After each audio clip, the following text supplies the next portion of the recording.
hablum minallah, hablum minannas, itu adalah baik. Sudah. Kalau seandainya ini gagal, tidak mungkin.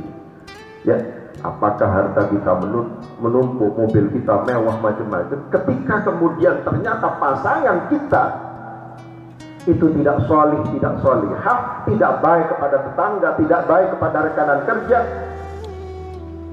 juga tidak sholat misalnya, waktunya puasa tidak puasa dan seterusnya, tidak mungkin kemudian kita mendapatkan apa yang kemudian disebut sebagai bahagia itu.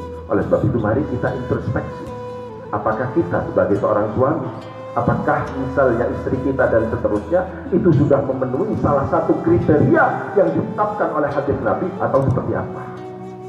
Begitu. Tapi yang jelas adalah kalau seandainya kita kepingin istri kita soleh, maka kita harus soleh terlebih dahulu, karena Allah akan memberikan pasangan yang soleh kepada orang yang solihah. Pun juga demikian, solihah dapat solih, solih kepada dapat solihah. Itu seperti itu rumus umumnya.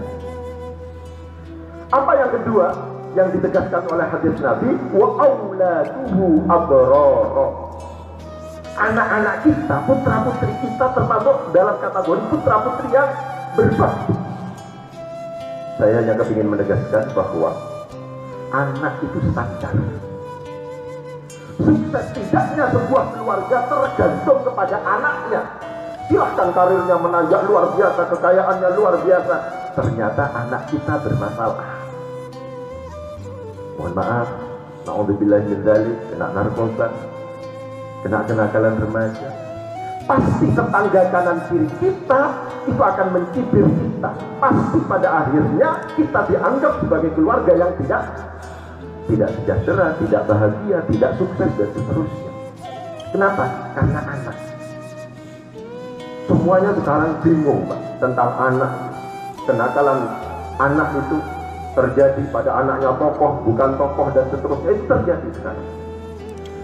Apa konsep yang ditawarkan oleh agama untuk bisa memastikan bahwa anak kita pada akhirnya insya Allah akan ditakdirkan oleh Allah sebagai anak yang soleh, yang dalam hadis disebut sebagai anak yang abroro, anak yang berbakti kepada kita sebagai orang tua.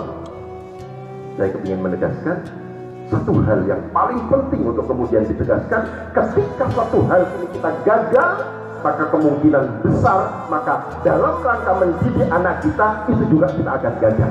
Apa itu? Aklul halal, makanan-makanan yang halal. Ini menjadi kata kunci. Kalau seandainya kita sudah menyuapi anak kita dengan makanan yang haram, berdasarkan hadis-hadis Nabi, kullu lahmin nabata minal haram fannaru awla bihi.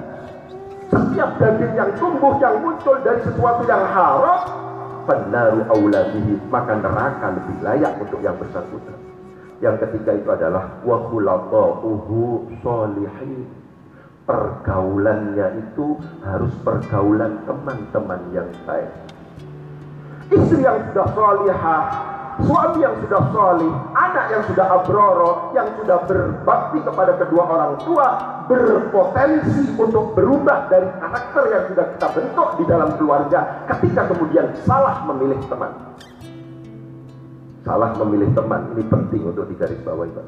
Karena rumusnya adalah anil mar'ila tas'al wasal anqarihi. Tentang seseorang janganlah kamu bertanya sampean baik apa tidak. Pasti orang akan mengatakan saya baik, tapi tanyakan siapa teman orang itu. Kalau temannya itu adalah tarikus sholat, orang yang suka meninggalkan sholat, kecenderungannya anak kita akan juga meninggalkan sholat. Kalau seandainya teman anak kita adalah peminum, kecenderungannya anak kita juga peminum.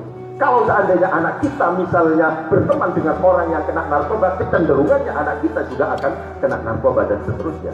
Yang namanya teman itu biasanya diikuti oleh yang berteman seperti itu.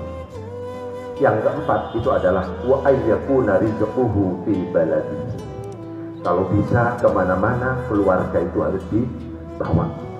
Suami istri harus kumpul, jangan berjauh-jauhan. Kalau dalam hadis begitu, ada saja kendala kalau seandainya kemudian tidak bersamaan dengan suami atau istri. Godaan itu banyak. Kalau seandainya itu dihadapi secara bersama-sama dalam lingkup keluarga, istri mendukung suami, suami mendukung istri, insya Allah pada akhirnya segala cobaan yang ada dalam kehidupan itu akan bisa diatasi. Suami istri sebagaimana yang pernah mungkin saya tegaskan, itu adalah ibarat pakaian. Pakaian itu saling menutupi, ya, saling melindungi dan seterusnya. Kalau kita dalam satu rumah tangga itu kok kemudian berdekatan, berkumpul dan seterusnya, itu pada akhirnya apa yang menjadi kekurangan kita, apa yang menjadi kekurangan istri kita akan ditutup bersama-sama, baik oleh kita atau istri kita.